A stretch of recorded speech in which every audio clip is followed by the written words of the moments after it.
Good evening, everyone. Thank you so much for being with us till the end of our conference. It's my absolute pleasure to introduce our next speaker, an eminent speaker and a leader in our field, Professor Niveen Gaddu. She's a dear friend. Tonight, Professor Niveen will be sharing with us her expert opinion on the role of oral chemotherapy during and after times of COVID-19. Please, Professor Niveen. Good afternoon, everybody. I'm really very glad.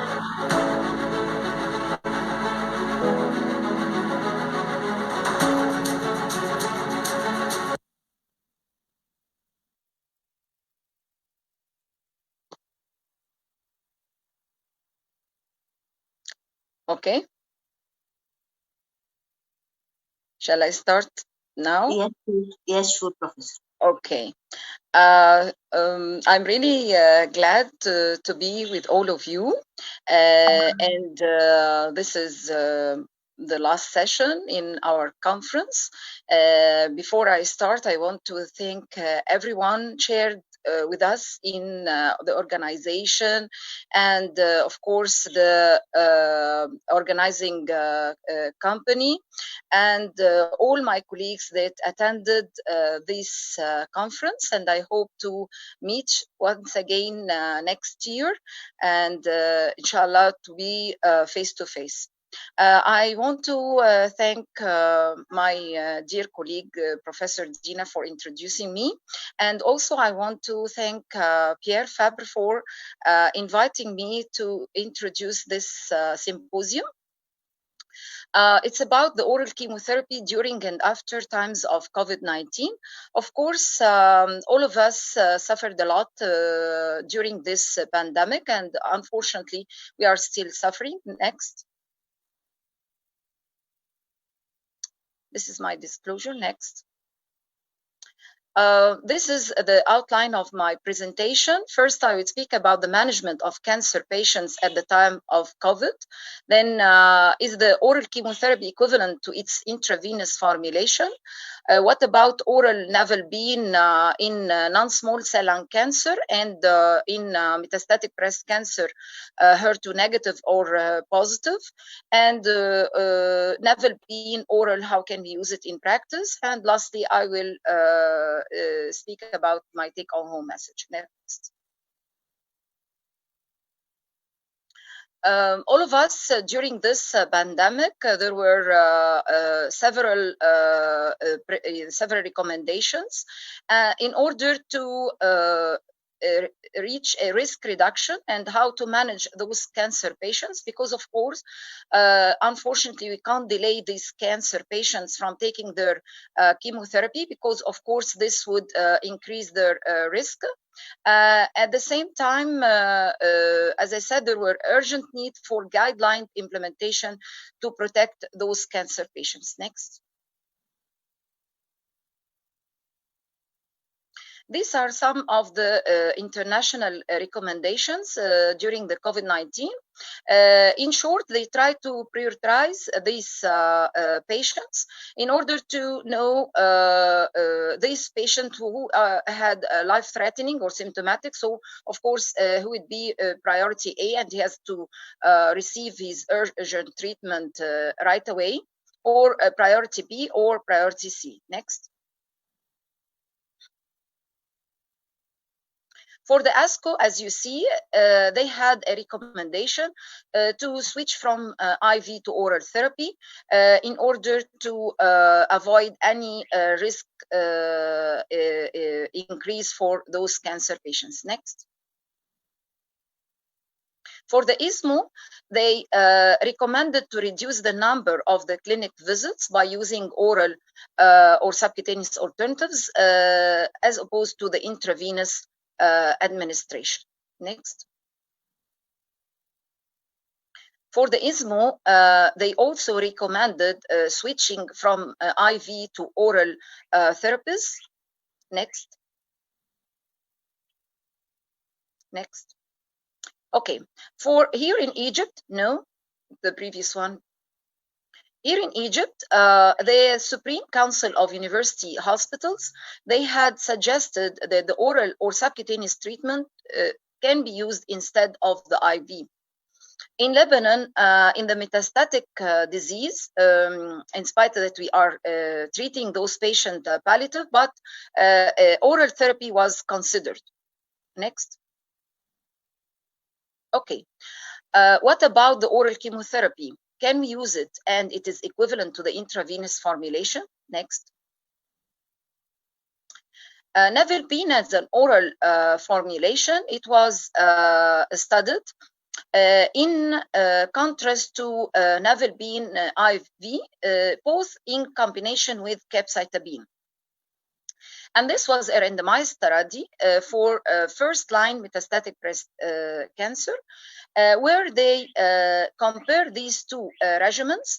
And as you see that the oral formulation, it has a superior median progression-free survival and also median overall response rate. Next.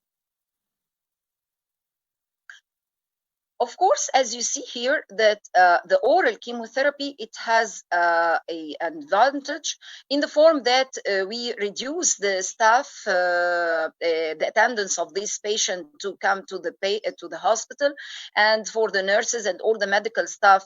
Also, if some patients may have to travel, beside the anxiety and of course having the treatment at home and not hospitalized, this may have an impact on the quality of life. With this is in contrast with, of course, the side effects of the infusion, phlebitis, and all of the consequences on the professional and the social society if the patient is given this chemotherapy IV. Next. For nevirapine in my presentation, I would stress on the oral formula if it is used either single or combination in the metastatic breast cancer as a first line, or for the non-small cell lung cancer also right from the start. Next. First, I will speak about the non-small cell lung cancer, the oral nevirapine in this setting. So next. Maybe the oral nevirapine is the only oral chemotherapy that can be used in non-small lung cancer, whatever the stage and the histology type. Next. For the locally advanced disease, first I will speak about the oral nevirapine if it is concomitant with the radiotherapy. Next. This is the Reno design, where it is a randomized phase 2 study. For the locally advanced non-small lung cancer, it was the patients were given cisplatin with oral nevirapine, 2 cycles first. Then it was given the same regimen but with radiotherapy, in contrast with the cisplatin etoposide concomitant with radiotherapy from the beginning. Next. What about the overall survival? Fortunately enough, they had the oral nevirapine with cisplatin concomitant with radiotherapy had an median survival that reached up to 3 years, as you see here, in contrast with the etoposide cisplatin concomitant with radiotherapy. Next. What about the toxicity? As you see that the oral formulation, the grade 3 to 4 toxicity was less than that for the IV. Next. For the advanced non-small cell lung cancer, it was used the oral formulation in combination with cisplatin. Next. This formulation, it was given versus the gemcitabine cisplatin, and it was studied in a phase 3 study where, as you see, that the median survival was equal for both arms. Next. What about the toxicity? As you see that both the hematological and the non-hematological toxicity is less in the oral formulation. Next. For the non-squamous, non-small lung cancer, it was studied the oral formula in cisplatin in contrast to pemetrexed and cisplatin. Next. Here is this study where the patient were randomized either to cisplatin pemetrexed versus cisplatin navalbine in the oral formulation. Next. As you see here, that still the median overall survival for the oral formulation is nearly equal to that for the pemetrexed cisplatin. So, since it is effective, so it is a convenient formulation to be used. Next. For the toxicity, the same. As you see, that the hematological toxicity, in the absence of the differentiating factors and in the presence of the economic context, we can use this oral formulation and it with this limited toxicity. Next. Also, the squamous non-small cell lung cancer, locally advanced or metastatic, still oral formulation can be used. And in this study, as you see, that the navalbine oral with the cisplatin was given for 1 cycle, and then it in the dose of 60 milligram per meter square. Then the cycles 2 to 4 were the dose increased to 80 milligram per meter square. And then the patient was given as a maintenance dose of oral navalbine versus the gemcitabine cisplatin. Next. What about the efficacy?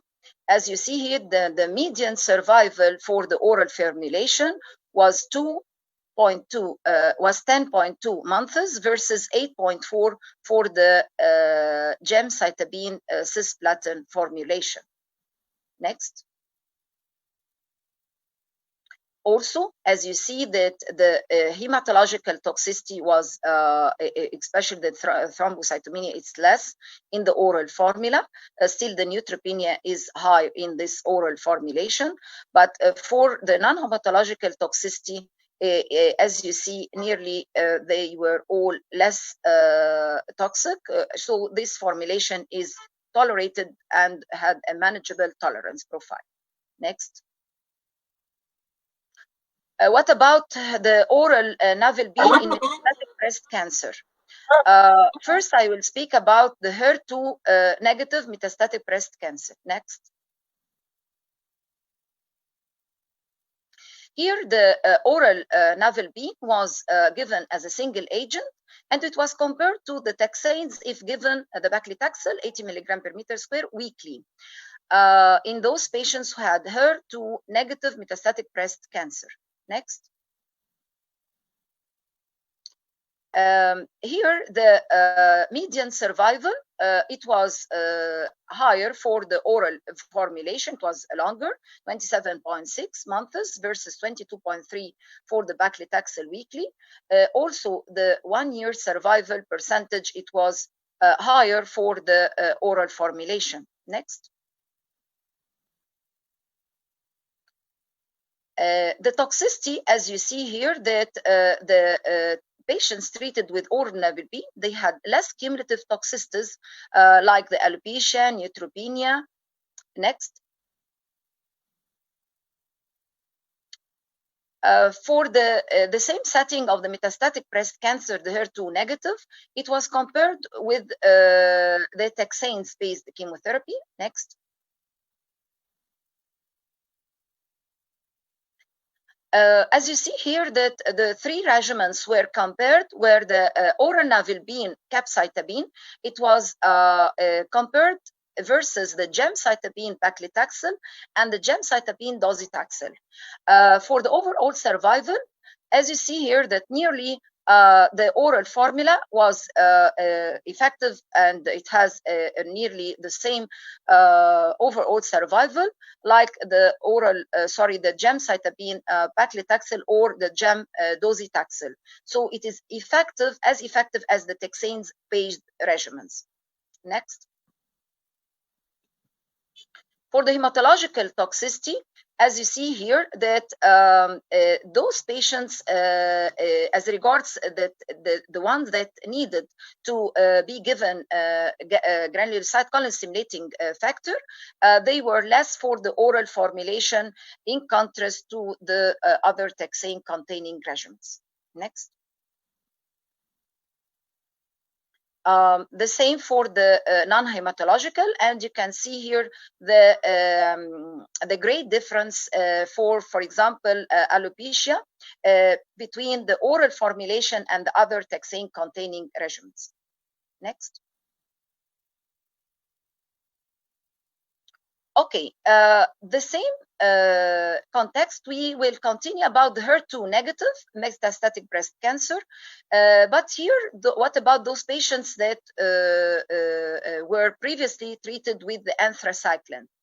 Here, the patients, they were randomly given oral navalbine with capecitabine, or oral navalbine, the alternating with capecitabine, or docetaxel plus capecitabine.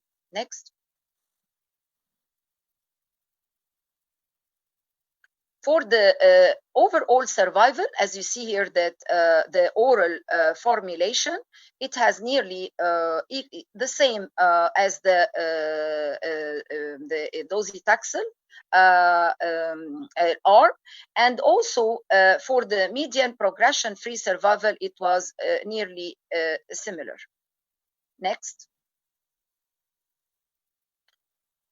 What about the toxicity? The oral navalbine versus the other two regimens induced less neutropenia, febrile neutropenia, infection, and alopecia. Next. Now, for those patients who are metastatic breast cancer, but they have HER2 overexpression, the oral navalbine was compared in combination with trastuzumab versus the taxane plus the trastuzumab. Next. Here you see that what's very interesting, and I want you to pay attention for, that the overall response rate was higher for the oral navalbine, and please take care that the complete response percentage was very much higher than that for the docetaxel trastuzumab. Next. So navalbine oral plus trastuzumab, it is alternative to taxanes with a median survival that reach about 5 years as a first-line HER2 in HER2 positive metastatic breast cancer. Next. Now, as you see that there is no gold standard treatment in the metastatic breast cancer treatment. There is no ideal strategy, but of course, we have to pay attention for the drug toxicity beside the patient preference. So the chemotherapy, it should be individualized. For example, for the APC4, they stated that a single agent navalbine, it can be an option, and it's preferred one. Next.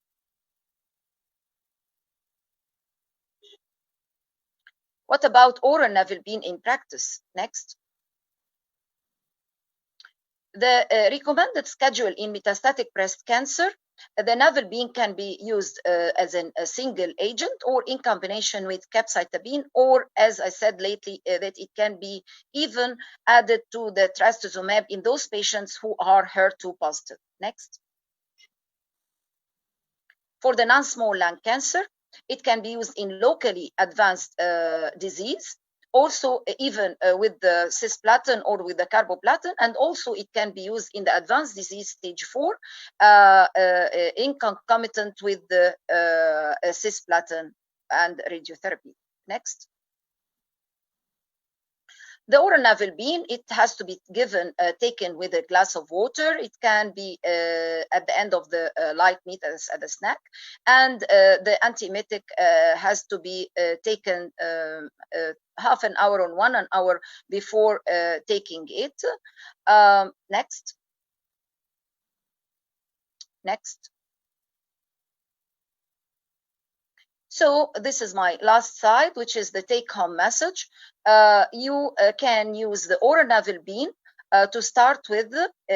Of course, it's preferred choice in the era of the COVID-19 as an oral formulation. It is as effective as the taxanes used single agent or in combination in those patients who are metastatic breast cancer HER2 negative.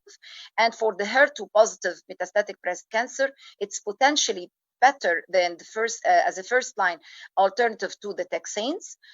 Also, it is effective in the non-small lung cancer, whatever the stage and the histology, where we can use it in the squamous cell type in combination with the cisplatin, and it's as effective as the gemcitabine cisplatin, or in the non-squamous subtype, it can be also as effective as the pemetrexed cisplatin. As we seen at the beginning of my presentation, that it's recommended by the international guidelines, the NCCN, ASCO, and the ISMO, and even the APC4. It has a manageable safety profile, so it can be allow the patient to use it for longer treatment. So of course, this can result in a better outcome. Thank you. Next. Thank you.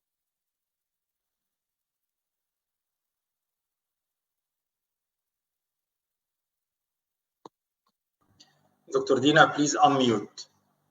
Thank you, Professor Naveen, for the elegant and comprehensive presentation. As we came to the end of our conference, I would like to thank everyone for the attention and the valuable contribution and for their presence. And don't miss the